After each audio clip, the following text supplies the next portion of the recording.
சென்னை அணி பிளே ஆஃபுக்கு செல்வதற்கு செய்ய வேண்டிய மாற்றங்கள் என்ன என்பதை பற்றி இப்பதிவில் பார்க்கலாம்.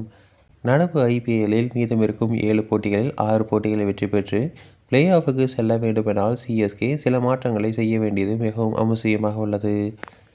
பேட்டிங்கில் சொதப்பி வரும் திரிபாதி மற்றும் விஜய் சங்கர் இருவரையும் வெளியேற்றிவிட்டு இளம் வீரர்களான வன்ஸ் பைடி, ஆண்ட்ரி சித்தார்த் மற்றும் டாக்கில் இருந்து வரும் ஆயுஷ் மாத்ரேவை ருத்ராஜுக்கு மாற்று வீரராக எடுத்து வர வேண்டும்.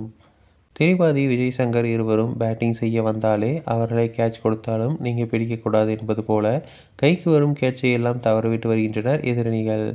இந்த சூழலில் டெல்லி T20 லீக்கில் சிக்ஸர்கள் பறக்கவிட்ட இளம் வீரர் வான்ஸ் பெய்டி பவர் பிளேவில் சிக்ஸர்களை தேடிக்கொண்டிருக்கும் சிஎஸ்கே அணிக்கு பெரிய பாசிட்டிவாக இருப்பார். அதேபோல சிவம் தூபையை அணிக்குள் எடுத்து வந்துவிட்டு சாம் கரனை இம்பாக்ட் வீரராக களமிறக்க வேண்டும். இதை செய்தால் டெத் எண்டில் சில பவுண்டரிகள், சிக்ஸர்கள் சிஎஸ்கே அணியால் எடுத்து வர முடியும். அது மட்டுமில்லாமல் JV ஓவர்டனை மிடில் ஆர்டரில் களமிறக்க வேண்டும்.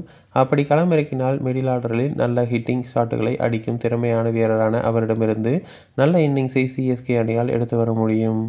அத்துடன் ஃபீல்டிங்கில் மோசமாக செயல்பட்டு வரும் சென்னை சூப்பர் கிங்ஸ் அணி கிரவுண்ட் ஃபீல்டிங்கிலும் கேட்ச் பிடிப்பதிலும் கம்பேக் கொடுத்துவிட்டால் புள்ளிப்பட்டியலில் கடைசி இடத்தில் இருந்து கூட மீண்டு வந்து டாப் 4 இடம் பிடிக்கும் வாய்ப்பை உருவாக்க முடியும்.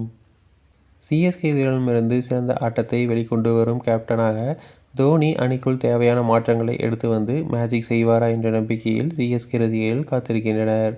தொடர்ந்து இதுபோன்ற செய்திகளுக்கு எங்கள் சேனலை சப்ஸ்கிரைப் செய்வோம்.